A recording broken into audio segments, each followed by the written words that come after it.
Jika Anda mendengarkan apa yang saya sampaikan dan Anda punya kawan yang ingin Anda selamatkan dari bahaya ancaman membawa harta haram negara, tolong Anda bagikan video ini. Halo, Assalamualaikum. Waalaikumsalam warahmatullahi wabarakatuh. Silahkan. Ini dari Sidoarjo, Ustadz. Mau tanya, hukum tips dari klien yang diberikan pada PNS itu kan haram. Bila dulu terlanjur terima, bagaimana yang harus dilakukan pada uang tips tersebut? Dikeluarkan atau bagaimana? Kemudian yang kedua, kalau seorang PNS terima uang dinas atau uang penelitian yang sudah dianggarkan, misalnya 5 juta, ternyata sisanya tidak bisa dikembalikan. Padahal kantor juga minta nota-nota.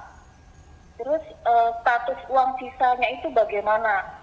Nggak bisa dikembalikan lagi karena sudah ada anggarannya 5 juta gitu. Baik. Terus yang ketiga, Ustaz, satu lagi. Hukum hadiah, ini kan kenaikan kelas, Ustaz.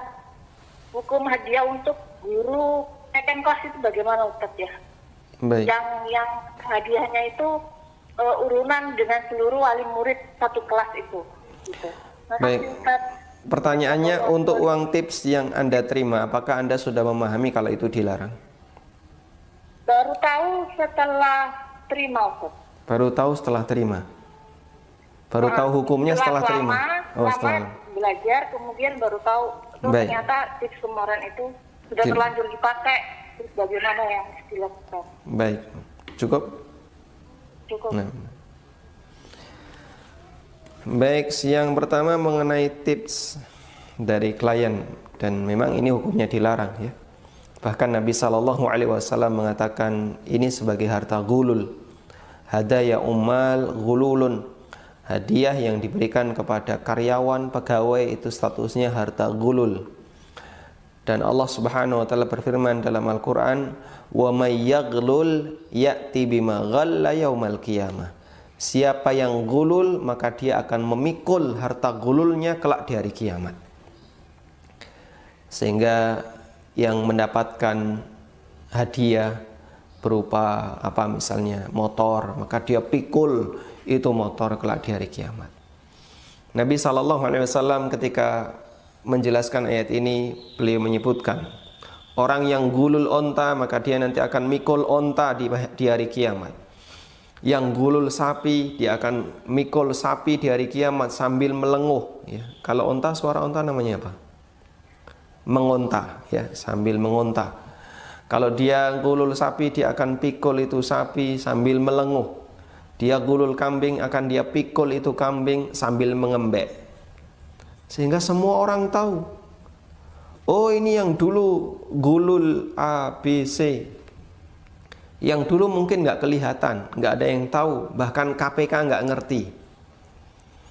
Karena kalau mau melakukan gulul, menghindari CCTV. Ada salah satu kawan saya ketika dia mau ngasih sogok, pegawainya itu minta, "Pak, nanti posisinya di sini ya. Bapak, nanti saya kode, tolong datang." Sehingga CCTV-nya tetap ada sebagai alat pantau. Tapi orang tahu di titik ini nggak kena CCTV. Masya Allah. Kalau hanya urusan undang-undang negara, orang begitu mudah menghindar. Makanya mereka nggak takut, bisa diakali, ya. Bahkan kadang nanti kita selesaikan di rumah, Pak, ya. Urusan kantor dibawa ke rumah, diselesaikan di rumah, ya. Sogoknya tawar-menawar, subhanallah. Dan itu banyak terjadi di negara kita. Baik, saya tidak perlu cerita, nanti terlalu banyak cerita seperti ini. Tayyib. Terus bagaimana kalau misalnya dulu belum tahu? Karena harta ini diberikan secara saling ridho, dan nanti kita akan bahas di bagian akhir buku tentang harta haram, ya. Bagian akhir buku kita, akhir buku yang kita bahas, ada bagian yang mengupas tentang harta haram. di pembagian harta haram halaman 200. Insya Allah ada pembahasan khusus tentang itu. Kita berikan rincian bahwa harta haram ada dua. Ada harta haram yang didapatkan dengan cara saling ridho, dan harta haram yang didapatkan dengan cara dolim. Harta haram yang didapatkan dengan cara saling ridho, contohnya uang tips. Ini saling ridho, yang memberi ridho, yang menerima juga senang ya. Dan harta haram yang didapatkan saling ridho ini dibagi menjadi dua. Jika didapatkan sebelum tahu hukum, maka statusnya halal. Dan jika didapatkan setelah tahu hukum, statusnya haram. Karena itu jika Anda menerima uang tips ini di masa silam sebelum tahu hukum dan sudah dipakai, tidak ada kewajiban untuk mengembalikan. Yang kedua, PNS terima uang dinas lalu sisa. Sementara di negara kita menganut kaidah sisa nggak boleh dikembalikan karena sudah dianggarkan. Bagaimana ini hukumnya? Wallahu ta'ala alam. Kasus ini banyak terjadi di negara kita dan banyak orang yang nggak tahu, sehingga banyak di antara mereka yang membawanya pulang. Padahal itu duit negara, wajib dikembalikan ke negara. Jika tidak, secara undang-undang syariat, secara hukum syariat, termasuk korupsi. Meskipun di negara kita itu tidak dianggap, entah dianggap korupsi atau tidak, saya tidak tahu. Yang jelas nggak bisa dikembalikan. Tapi ini uang negara yang wajib dikembalikan. Sehingga misalnya yang sering terjadi kan perjalanan dinas dianggarkan sekian, sisa nggak bisa dikembalikan. Ini mungkin mendingan. Ada yang lebih parah lagi, sengaja dibengkakkan. Dan pimpinan kantor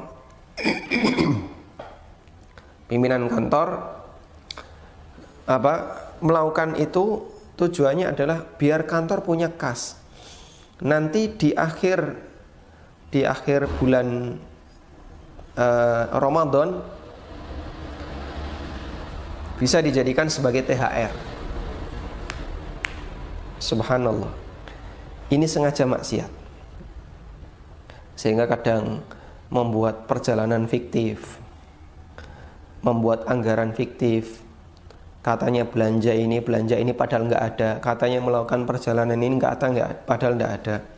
Perjalanan pakai pesawat padahal cuman pakai kereta. Subhanallah. Dan itu banyak terjadi di negara kita. Terus bagaimana kalau kita sebagai karyawan lalu dikasih, kita bukan atasan ya, bukan pimpinan kantor, tapi terus dikasih, Pak ini THR, ini ada sedikit tambahan 500.000, 400.000, haram hukumnya diterima. Ini uang haram, ini korupsi. Ya terlepas apakah itu tertangkap atau tidak, karena undang-undang di negara kita mudah untuk bocor. Tapi yang jelas ini haram hukumnya. Seorang muslim tidak boleh menerima.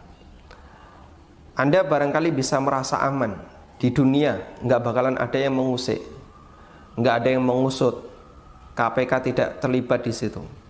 Tapi ingat, hidup tidak sekali. Ada kehidupan yang kedua, yang isinya hisab, tidak ada amal. Sehingga harta hasil korupsi seperti ini, kalaupun tidak bisa dikembalikan di dunia, Allah Subhanahu wa Ta'ala tidak akan melupakannya.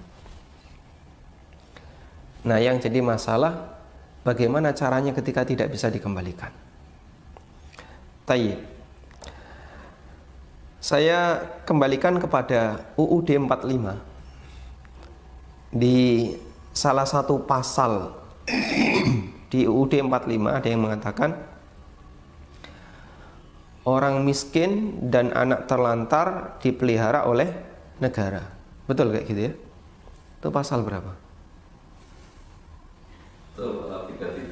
Pasal 33. Ya, dulu waktu SD hafal ya.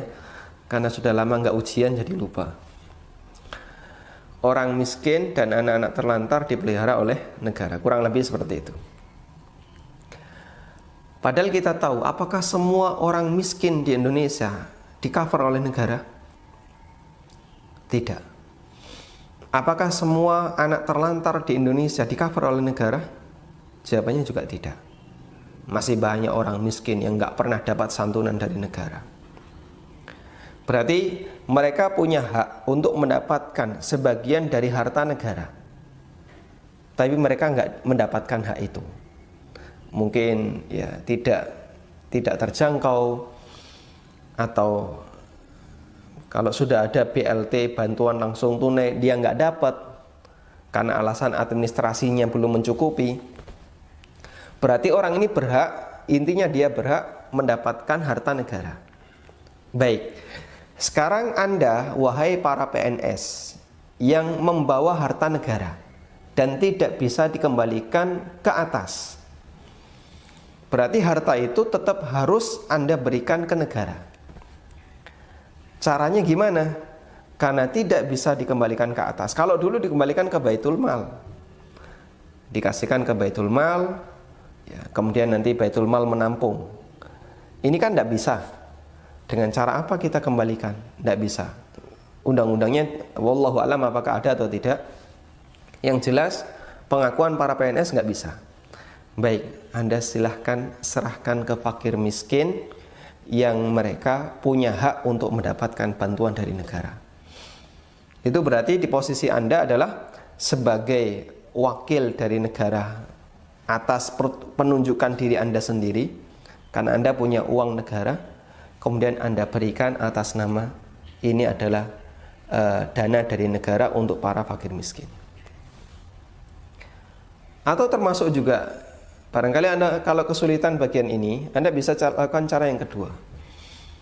Cara yang kedua begini, fasilitas umum, jalan, selokan, kemudian apalagi tempat-tempat bermain, fasilitas umum. Fasilitas seperti ini dia dibangun dengan dana negara. Perbaikannya menjadi tanggung jawab negara, pembangunannya menjadi tanggung jawab negara, dan seterusnya. Artinya, intinya fasilitas ini adalah wewenang negara. Dan kita tahu, banyak jalanan yang kadang tidak terawat. Ini berlubang, ini konblok hilang, ini rusak, dan seterusnya. Berarti memperbaiki konblok itu adalah bagian dari nyumbang negara. Nah, maka Anda bisa lakukan dengan cara yang kedua ini. Saya punya uang negara sekian juta, yang dulu saya dapatkan melalui perjalanan dinas fiktif, kemudian dibagi-bagi ke seluruh karyawan kantor ketika menjelang lebaran atas nama THR. Akhirnya dapat. Nah, padahal ini tidak bisa dikembalikan. Maka yang bisa Anda lakukan adalah berikan untuk perbaikan fasilitas negara. Berarti itu kembali ke negara. Semoga dengan cara seperti ini menggugurkan dosa kita, membebaskan dosa kita, yang ini bisa jadi lebih parah dibandingkan riba. Karena ini dilakukan tidak saling ridho. Riba itu dilakukan saling ridho. Dan dosa yang dilakukan tidak saling ridho dengan cara zalim, menipu, bisa jadi lebih besar dibandingkan dosa yang dilakukan saling ridho. Maka jangan merasa di zona nyaman, nggak ada yang nangkep, nggak ketahuan, KPK nggak lihat, nggak ada orang yang menggugat. Anda merasa nyaman ketika tidak ada yang menggugat, itu di dunia. Tapi ingat, kita beriman, kita tahu ada kehidupan yang kedua, kehidupan di akhirat, isinya hisab, tidak ada amal. Dan seorang ulama salaf mengatakan,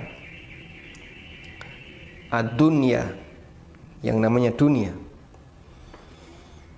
halaluha yuhasab wa haramuha yu'adzab. Adunya, kehidupan dunia. Yang halal dihisab, yang haram diadab.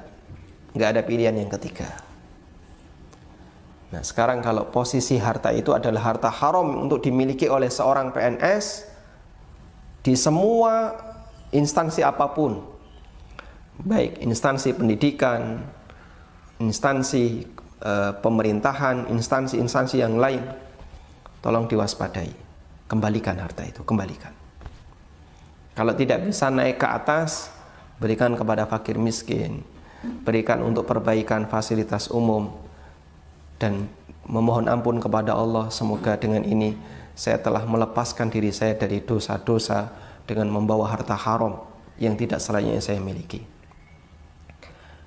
Jika Anda mendengarkan apa yang saya sampaikan dan Anda punya kawan yang ingin Anda selamatkan dari bahaya ancaman membawa harta haram negara, tolong Anda bagikan video ini. Anda sampaikan kepada mereka. Sampaikan kepada mereka, semoga kita bisa bersama-sama untuk membebaskan diri dari harta haram. Saya mengajak kepada para PNS, hati-hati dengan uang negara, hati-hati dengan harta haram negara. Kita tidak ada sentimen apapun, tidak ada hubungan karena kebencian, tapi saya murni ingin mengajak, mari kita bersama-sama membersihkan diri dari bahaya riba, sebagaimana kita juga sama-sama bekerja sama untuk membebaskan diri dari harta haram yang itu adalah bukan hak kita, itu uang negara. Kembalikan. Wallahu ta'ala alam. Yang terakhir, hadiah untuk guru ketika proses kenaikan. Hukumnya dilarang dengan sepakat ulama. Banyak sekali penjelasan ulama yang menyebutkan hal ini, bahwa guru tidak boleh mendapatkan hadiah dari muridnya kecuali jika guru itu sudah resign, sehingga tidak ada